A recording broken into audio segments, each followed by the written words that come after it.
spark plug wires.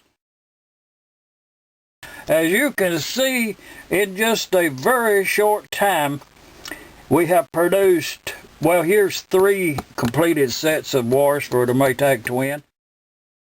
We'll just kind of walk through here and we might learn something. The 2-cylinder ones are labeled Raja Thrust to be printed on the bottom there. All of them had that on there. It's R-A-J-A-H was on there. That was printed on them. All of them will have that Raja. But in the crimping right here, this crimping around here, you will find a different crimp. Some of them will have a 4 crimp, and then some of them will have a more than that. So there's probably some history in behind that I don't know about. This one here is a it's got like 8 crimps around through there, and I think this is the original 2-cylinder. You will find both, but the wire on the 2-cylinder, the original Maytag wire, had these little ribs along the length of the wire. It was molded into the rubber. Most of the new replacement wire you get will be smooth. I do have a wire that I think is probably original. It appears to be, with the crimp on there, and it does not have the ribbed wire. So it may be year model, may have something to do with that. These ends right here, this type, I don't care for them. I replace them.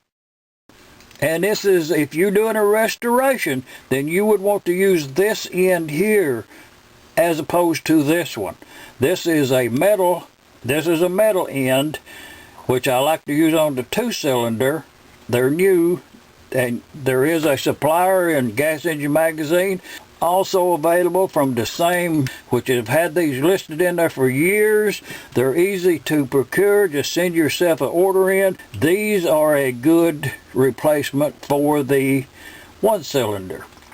As just a little sidebar, a little side trip, let's call it. This is an original 92 1-cylinder, and it has the S-325. That will be on a original 92. If I may describe it to you, it's a 2-piece deal.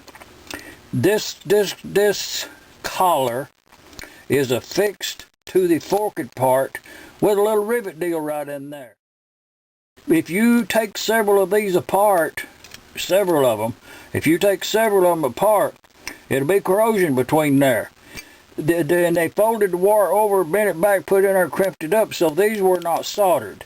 I do prefer, and this is what I am building today, the wires for the 2-cylinder.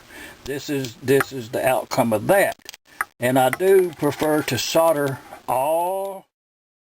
The other end that affixes to the end that affixes to the coil itself, I leave about 1/2 of an inch long or so in that. Use a soft solder on it with a rosin core. If you use the hard solder with a rosin core, when you bend this over, it'll break. So by all means, procure the soft rosin core electrical grade solder. Don't make this thing too fat right here. Don't make that too big, because it's got to go in that little bit of hole on that coil. The long wire is 16 inches from there down to yonder is 16 inches. The short wire, which is from yonder down to there, is 11.5 inches. That's total length. I usually leave about 1/8 of an inch on the end that I'm going to put the forked spark plug connector. This is a stranded copper core black rubber spark plug wire. One end I do leave about 1/2 inch long, and I am using one of them kind of soldering utensils, and you just get the wire hot.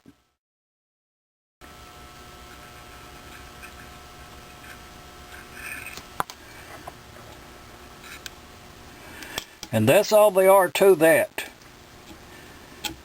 Wipe it down with a wet cloth. I have affixed the terminal end to that spark plug wire. It does have a inward pointing prong that's stamped into the connector itself, and that will puncture into the rubber, into the wire, and make contact also. When you do have the option to do something a little bit better, you know, sometimes you probably ought to do that. And that's the reason for this solder right here, to end up with a 100% electrical contact. You just get that hot. Yeah, there's gonna be smoke, but it won't be no sparks.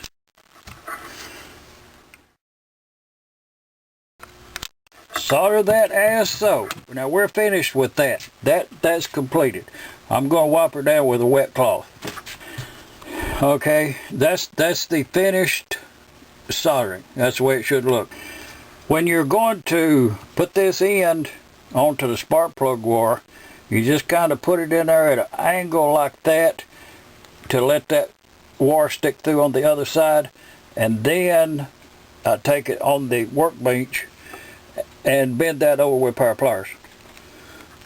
Kind of straighten it up just a little bit there, you know. Make the point is to make this line line up, that little where they're connected, make that straight and in an orderly manner. And then this, just bend that down like that, and we're ready to solder another one. Okay, we'll solder another one.